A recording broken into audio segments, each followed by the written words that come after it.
According to a recent study, there is not a single state in the country where a married couple making $100,000 a year can afford the American dream. That's 2 adults, 2 kids, a pet, owning a home, and having some money left over to save for the future. It is impossible. All 50 states require more than $100,000 a year for what was once considered the baseline middle-class standard of living, and most of them require significantly more. In Massachusetts, for example, you'd need to make over $240,000 a year. Even in the least expensive state, Mississippi, you still need to make $109,000 a year. To make matters worse, the median income in all 50 states is well below the American dream threshold, with the median earner in states like California and Hawaii making barely half the required amount. And there's something that bothers me about stats like these. These figures always cite the median income, which, fine, that's a valid way to give a ballpark number. But it leaves out the fact that half of the people in every state don't even come close to the cited figure. If the median earner makes half of what they need to achieve the American dream, what about the people who make half of that? If people making $150,000 a year can't afford to have both a home and children, what hope does everyone else have? Okay, so out of curiosity, I dug up some stats on income brackets.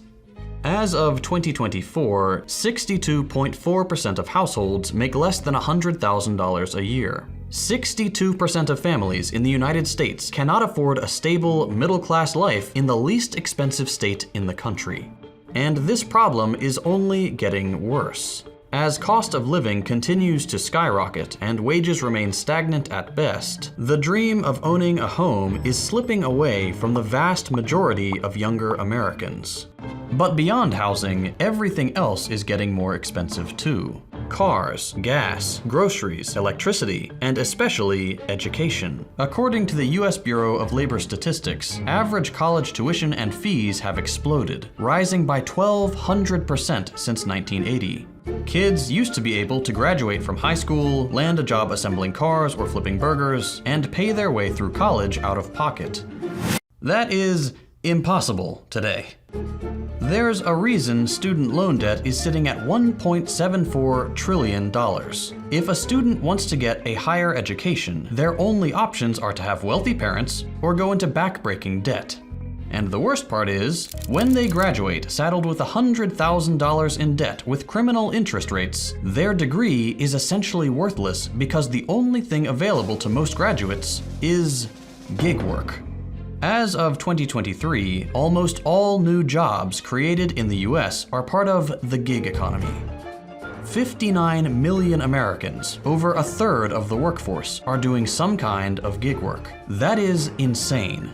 These jobs do not come with benefits. They do not offer labor protections. You're not classified as an employee. And for things like Uber, you're running your own car into the ground for a company that will not buy you a new one when yours fails.